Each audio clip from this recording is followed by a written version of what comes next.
March 14, 2026, 2:47 a.m. 6 Ukrainian operators cross a frozen tree line into Russian-held territory in Zaporizhzhia Oblast.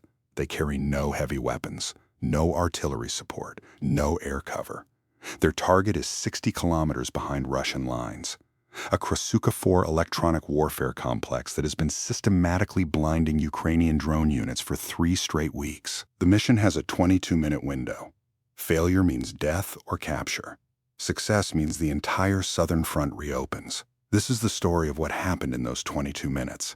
I'm your host at Steel Horizon, where we analyze the battles that change wars. And this operation, officially unacknowledged, never formally confirmed by the Ukrainian Ministry of Defense, may be one of the most tactically precise special forces raids of this entire conflict.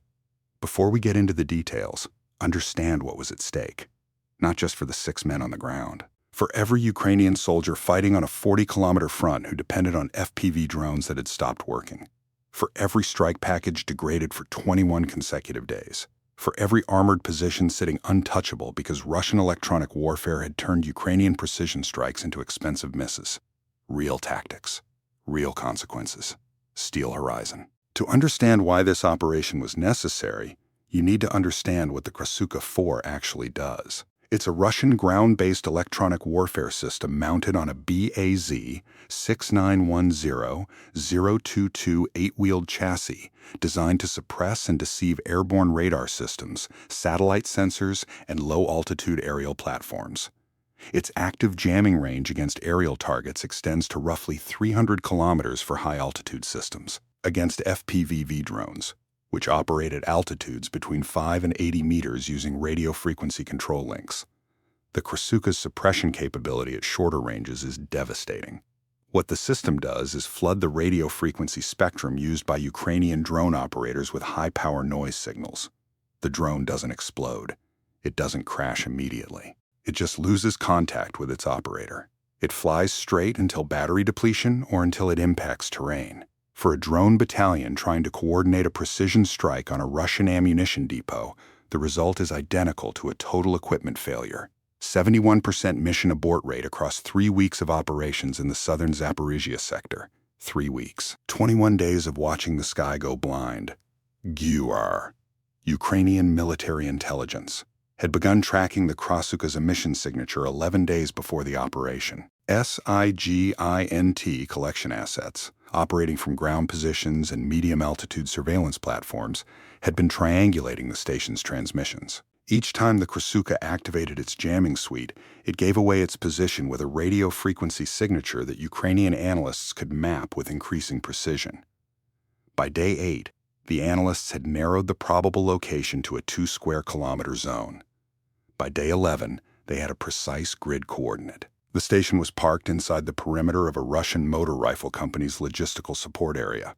Fuel trucks, ammunition pallets, a vehicle maintenance section, and one Krasuka-4 quietly doing more damage to the Ukrainian war effort than 20 Russian tanks on the front line. Which weapon was deadlier in this fight? The Krasuka-4U system, HIMARS precision rockets, or FPV drone swarms? Think about it before you answer.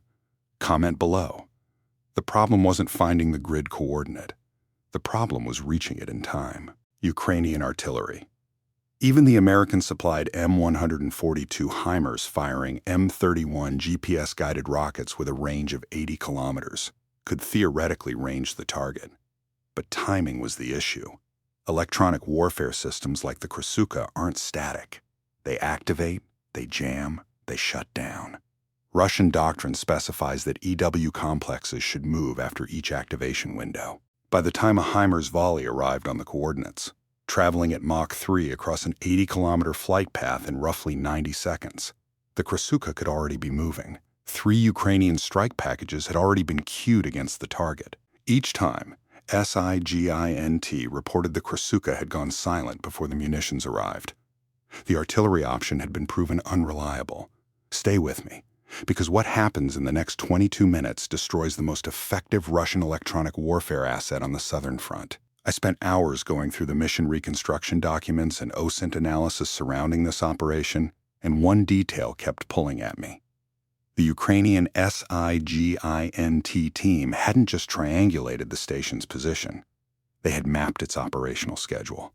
11 days of emissions data had revealed a pattern. The Krasika activated during specific windows, coordinated with Russian drone operations over the front line. Between those windows, most quiet periods lasted between 8 and 20 minutes. But on 3 separate nights, including the night of March 13th into March 14th, the gap between activation windows had stretched to 22 minutes. The analysts flagged it. The planning team seized on it. A 22-minute window between 2:30 a.m. and 2:52 a.m. had been documented on 2 consecutive nights. If the pattern held on the third night, a ground team close enough could reach the complex, place charges, and extract before the next activation window. And the Russian duty officer understood what had happened. The team came from a Ukrainian Special Operations Forces unit whose designation has not been publicly confirmed. 6 operators. 2 carried MSBS-B anti-material rifles chambered in 12, 7x99 mm, capable of disabling vehicle systems at ranges up to 1,500 meters. 2 carried demolition packages, C4 composite explosive charges with timed detonators sufficient to destroy the Krasika's antenna arrays, its radar processing units, and the vehicle's drivetrain. The remaining 2 carried suppressed assault rifles and provided close-range overwatch. No heavy weapons, no RPGs, no vehicle support. Every additional kilogram meant more noise and less speed. The infiltration began on the night of March 12th. The team walked. 4 days prior, a 2-man reconnaissance element had surveyed the infiltration corridor, a combination of frozen agricultural fields, tree-lined corridors, and a dry riverbed that provided concealment for the final 15 kilometers. The full team crossed the forward line of troops on the night of March 13th at approximately 11:20 p.m., moving through a gap in Russian observation coverage identified by Ukrainian electronic intelligence. They moved at night, an average advance rate of roughly 2 kilometers per hour through terrain that offered concealment but no warmth. The overnight temperature in Zaporizhzhia Oblast was minus 11 degrees Celsius. Here is the complication that nearly ended the operation before it began. At approximately 1:15 a.m., the lead operator, call sign Sokol or Falcon, detected movement 400 meters to the northeast. A Russian patrol. 2 vehicles, likely a BTR-82A armored personnel carrier and a UAZ Jeep, conducting a route security check along a track that should have been clear according to the surveillance schedule. The patrol wasn't supposed to be there. Either the Russians had adjusted their rotation in the past 24 hours, or this was an unscheduled check. 6 Ukrainian operators were now in open ground with a Russian armored patrol sweeping toward their position. Sokol called the halt.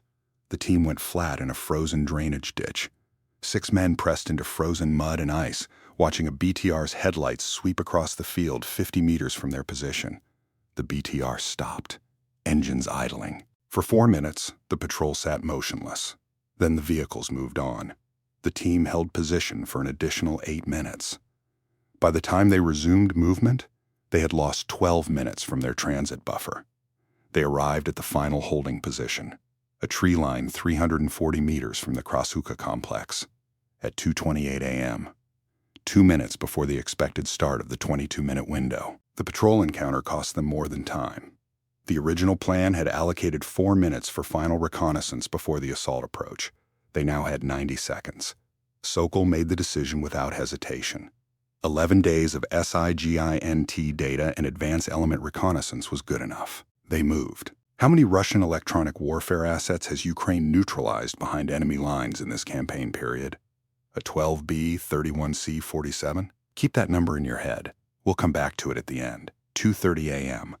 The Krasika 4 complex sat in the center of the Russian Motor Rifle Company's logistical area. 2 antenna arrays extended upward from the vehicle body. A generator truck sat 40 meters to the east, connected by heavy cable. 2 Russian soldiers were visible near the main vehicle.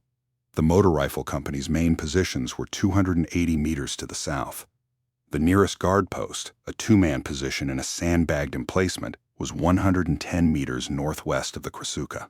Between the team's position and the Krasika, 340 meters of open ground, partially shadowed by 3 parked logistics trucks, creating a visual screen between the guard post and the target vehicle.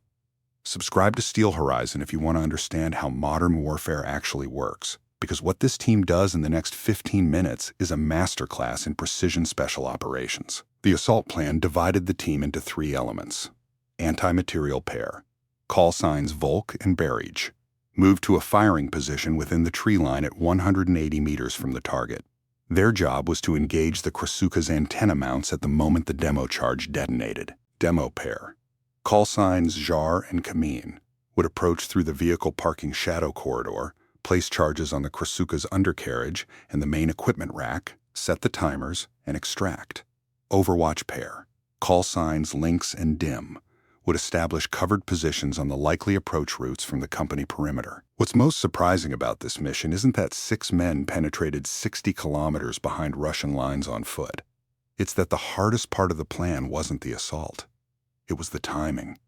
Everything depended on 11 minutes.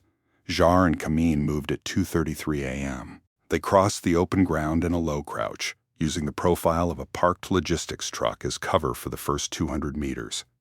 The 2 Russian duty crew near the Krasuka were moving slowly, exchanging words. One walked to the far side of the vehicle. The second stayed near the rear door. Jar and Kamin froze at the corner of the logistics truck, 8 meters from the Krasuka. The Russian soldier near the rear door turned away.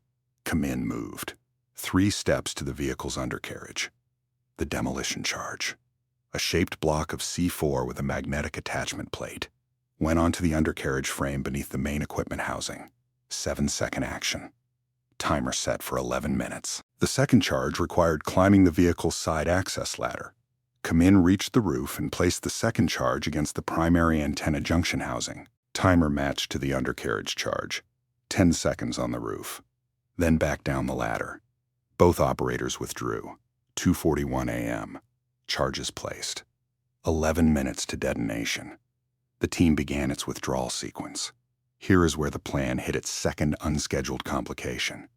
At 2:43 a.m., as Jar and Kamin were recrossing the open ground, a light activated inside the Krasuka. The vehicle's crew was cycling the system, running a pre-activation check sequence. The Krasuka was coming back online early, not at 2:52 a.m. as the 11-day pattern suggested. Now, at 2:43 a.m., 9 minutes ahead of schedule. The antenna panels began rotating through their initialization sweep, throwing light across the ground. If the system reached full operational status, activation lights would draw attention from the guard post 110 meters away. Volk made the call. He engaged early. At 2:44 a.m., 2 MSBS B anti-material rifles opened fire from the tree line simultaneously. The first shot hit the Krasuka's primary antenna housing, the exact point where Kamin had placed the second charge. The antenna panel shattered. The second shot hit the generator connection cable, severing the power feed to the initialization system. The Krasuka went dark again, not from the charges, from the rifles. But the shots were heard. The Russian guard post 110 meters to the northwest registered the shots instantly. Return fire. AK pattern automatic, uncontrolled, sweeping across the tree line. Began within 20 seconds. The Overwatch element, Lynx and Dim, engaged the guard post with suppressed fire to mask the team's exact position. The duty crew at the Krasuka took cover behind the vehicle. Russian radio traffic on the Motor Rifle Company's command net indicated an alert being transmitted to company headquarters. Russian reinforcements from the main company position were approximately 4 to 6 minutes away. The charges were set for 7 more minutes. Sokol ordered the team to begin movement. The anti-material pair relocated north along the tree-line edge to a secondary firing position planned during advance reconnaissance. Overwatch pair maintained contact with the guard post. Jar and Kamin, back in the tree line, moved north to link up. 6 minutes remaining on the charges. Russian infantry from the company perimeter reached the vehicle area. Ukrainian SIGINT recorded a Russian officer on the command net demanding status of the Krasuka and ordering a sweep of the tree line perimeter. 4 Russian soldiers approached the Krasuka from the south. One of the duty crew began climbing the access ladder toward the roof, apparently trying to assess damage to the antenna. He reached the roof. He saw the charge. Ukrainian monitoring assets recorded a single shouted word from his radio. The Russian soldiers at ground level began to move away from the vehicle. The charges detonated at 2:50 a.m. The undercarriage charge went first, lifting the vehicle's rear section and rupturing the fuel tank. The roof charge detonated roughly half a second later, sending the entire equipment rack and both antenna arrays into the air. The Krasika 4, valued at approximately $18 million, was destroyed in a fireball visible for 8 kilometers. The generator truck, 40 meters east, caught secondary fire from burning debris. Combat footage filmed approximately 3 kilometers from the blast showed a sustained fire column rising against the pre-dawn sky. The man on the roof survived. Thrown clear by the initial undercarriage detonation, he fell approximately 4 meters and sustained injuries but lived. This detail matters. These 6 Ukrainian operators had one objective: destroy the Krasika. They ran a precision disabling mission. The goal was the equipment. Ukrainian SOF doctrine in this phase of the conflict has consistently prioritized destroying high-value Russian systems, a discipline that makes operations harder to plan but harder for Russian information operations to exploit. Here's the take that will generate debate in the comments. The decision to use time charges instead of a standoff anti-material strike package was the right call, but barely. Anti-material rifles alone could not guarantee the destruction of a hardened EW complex. The core processing units of the Krasika are housed in armored equipment racks inside the vehicle body. Only a shaped charge placed against the internal structure could guarantee mission kill. The SOF planners made the correct technical call. What they underestimated was the Russian ability to deviate from an 11-day pattern in a single night. 11 days of data, and one night proved to be the exception. Every intelligence analyst working against Russian EW patterns should carry that lesson out of this operation. Put yourself in the position of the Ukrainian GUAR analyst who first flagged that activation pattern. You are looking at 11 days of emissions data. You see a consistent gap. You think you've found a window. What would you have done at 3 a.m. with 7 days left to plan, knowing that 11 data points is both your best evidence and your greatest vulnerability? 2:51 a.m. Charges detonated. Russian forces fully alerted. 3 vehicles moving from the company perimeter toward the Krasika wreck. Sokol ordered immediate extraction. All 6 operators moved north at speed. Running. The training advantage Ukrainian SOF holds over Russian motor rifle infantry. Physical conditioning, equipment quality, and knowledge of a planned extraction route gave the team a critical head start. At 2:58 a.m., a Russian Ka-52 Alligator attack helicopter began a sweep south of the target area. The thermal imaging on a Ka-52 would have made the team visible in open ground. The team was not in open ground. They were inside the tree line, moving north. The helicopter swept east, then west, covering open fields south and east of the Krasika position. The tree line stayed under cover. If you've ever tried to navigate through frozen forest at night under the sound of a helicopter circling 1 kilometer away, imagine that, knowing that if it sweeps north, the only thing keeping you alive is a canopy of bare winter branches. The team moved for 3 hours and 40 minutes through the infiltration corridor, reversing the approach route. They crossed back through the forward line of troops at 6:39 a.m., 47 minutes before dawn. One operator, Zhar, the first demo man to reach the Krasika's roof, had sustained a fragment wound to the left forearm during the firefight at the tree line. Serious, but not life-threatening. He completed the extraction under his own power. He spent 6 days in a military medical facility before returning to his unit. At 3:09 a.m., 19 minutes after the Krasika detonated, Ukrainian drone battalions on the southern Zaporizhzhia front began registering the change. FPV operator after FPV operator found their control links stable.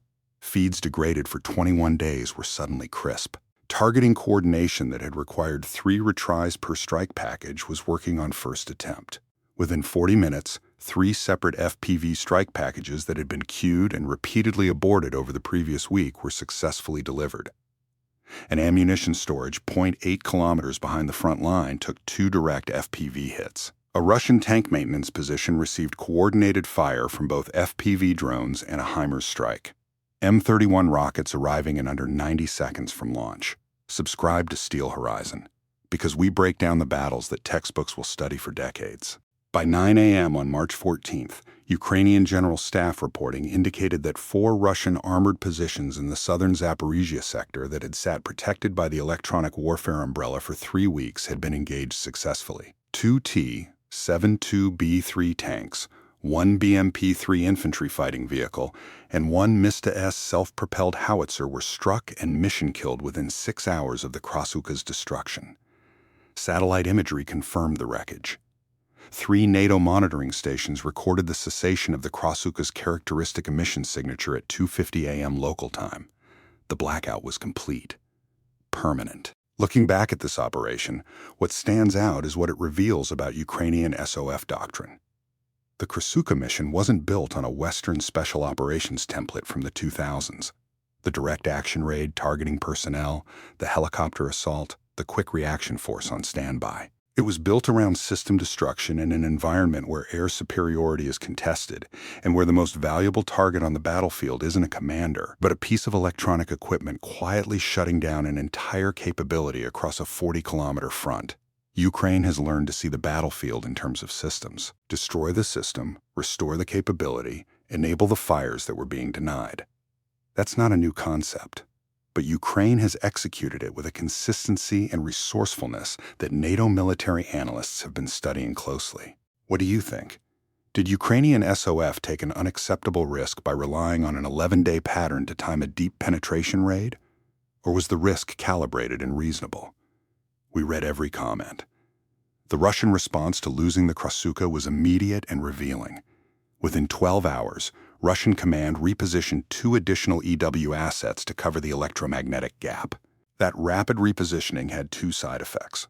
First, moving EW assets from adjacent sectors created temporary jamming gaps that Ukrainian drone units exploited for targeted strikes over the following 48 hours. Second, the movement generated radio traffic and vehicle signatures that Ukrainian SIGINT tracked in real time, providing updated positions for future targeting. The Russians plugged 1 hole and opened 2 new ones. This pattern has repeated throughout the conflict. Ukraine destroys a high-value system. Russia rushes to replace it. The replacement movement becomes the next targeting opportunity. One detail from this operation stayed with me long after I first read the reconstruction. When Ukrainian drone battalions registered the return of stable control links at 3:09 a.m., the operators at their terminals didn't know why their feeds had stabilized. They had been waiting for weeks, checking equipment, recalibrating frequencies, trying workarounds that the Krasuka's broad-spectrum jamming defeated. And then, in the middle of a March night, it simply stopped.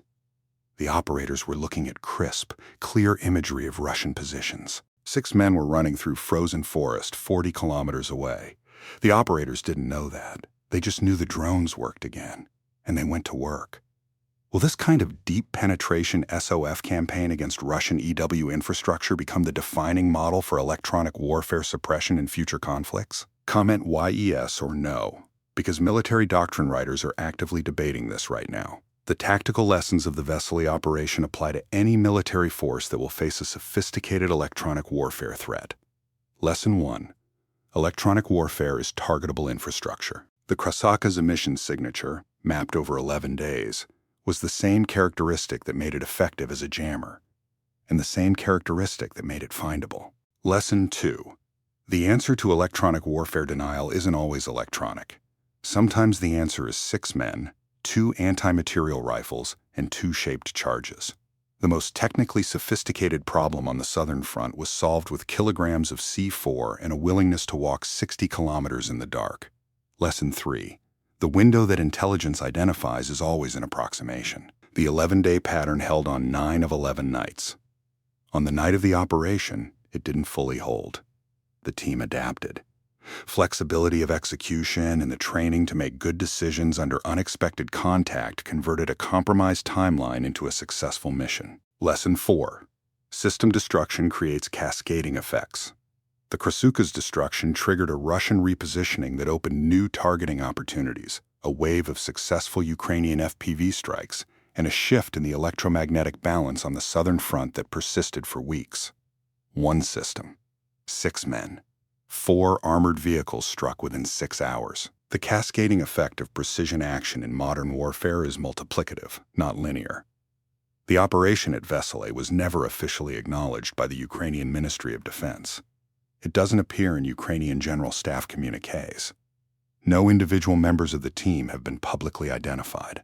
The operation exists in the documented record through three pieces of evidence: the cessation of the Kroska emission signature recorded by NATO monitoring stations at 2:50 a.m. on March 14, 2026, satellite imagery confirming the burn scar at the Vesele logistics area, and the wave of successful Ukrainian FPV strikes that began at 3:09 a.m. and continued for 6 hours. The men who did this remain anonymous. The silence is deliberate and appropriate.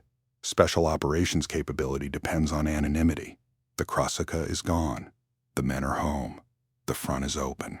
Now, the answer to the quiz. How many Russian electronic warfare assets did Ukraine neutralize in the February-March 2026 campaign window across the Zaporizhzhia and Kherson fronts? The answer is B-31. Ukrainian OSINT tracking combined with satellite imagery and emission signature monitoring confirmed the mission kill or destruction of 31 EW systems during this period. Not all were deep penetration SOF missions. Some were HIMARS strikes against EW assets fixed through emission triangulation. Some were FPV drone strikes against EW vehicles exposed through Russian tactical errors. The Vesele Krosuka was the deepest, the most complex, and the highest value target. But it was part of a campaign, not a single event. 31 systems, across 60 days. The result was a measurable restoration of Ukrainian electromagnetic maneuver freedom across roughly 140 kilometers of front line. 3 questions to carry with you. Was the decision to rely on an 11-day activation pattern, knowing that pattern could break on any given night, the right risk calculation? Could Russian forces have prevented this operation with different protection protocols for their Krosuka deployments? And what would you have done differently? As the team commander, in the moment the Krosuka began its early activation sequence at 2:43 a.m., with 9 minutes left on charges already placed and a Russian reaction less than 4 minutes away? Subscribe to Steel Horizon, because we break down the battles that textbooks will study for decades.